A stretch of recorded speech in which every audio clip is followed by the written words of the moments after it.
There is a phase after spiritual awakening that almost no one talks about. Not the bliss, not the cosmic unity, not the tears of gratitude, but the moment after, when the ego dissolves, when meaning collapses, and a quiet desire not to exist appears. You're not suicidal.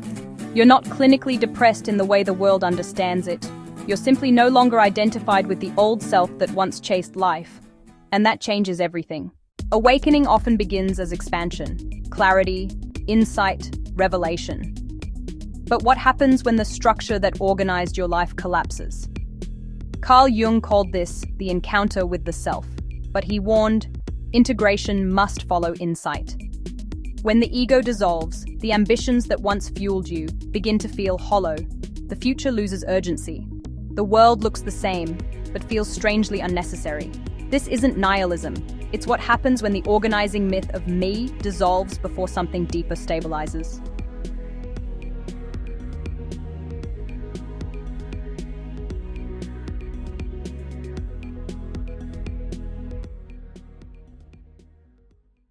We often treat awakening as purely spiritual, but your nervous system doesn't. When identity collapses, motivation pathways go quiet. The dopamine system loses its object. The body enters neutrality. Not despair, not ecstasy, just stillness. From a regulation perspective, this can resemble a shutdown. Not trauma, but recalibration. Life can begin to feel optional, not unwanted, just unnecessary.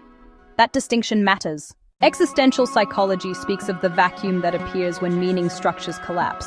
After awakening, this vacuum feels different. It isn't crisis, it's groundlessness. You did not choose your birth, you cannot control your death. And the self you thought you were was a construction. Old goals feel like costumes. Old fears feel theatrical.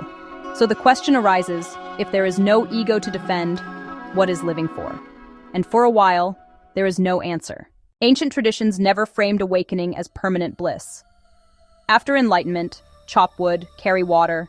After seeing through self, compassion becomes the center. Ego death is not the end. It is the space before re-embodiment. This neutral phase, the tiredness of existing without wanting to die, is the psyche waiting for a new center to form. Not ego, not ambition, alignment. If you are here, nothing is wrong. You are between identities. The old self has fallen. The deeper self has not fully stabilized. Motivation will return, but not frantic. Desire will return, but not desperate. Engagement will return, but not egoic. You are not broken. You are reorganizing. If you felt detached from life, tired of existing without wanting to die, or suspended between identities, this is integration, not failure. And sometimes, the most spiritual thing you can do is stay.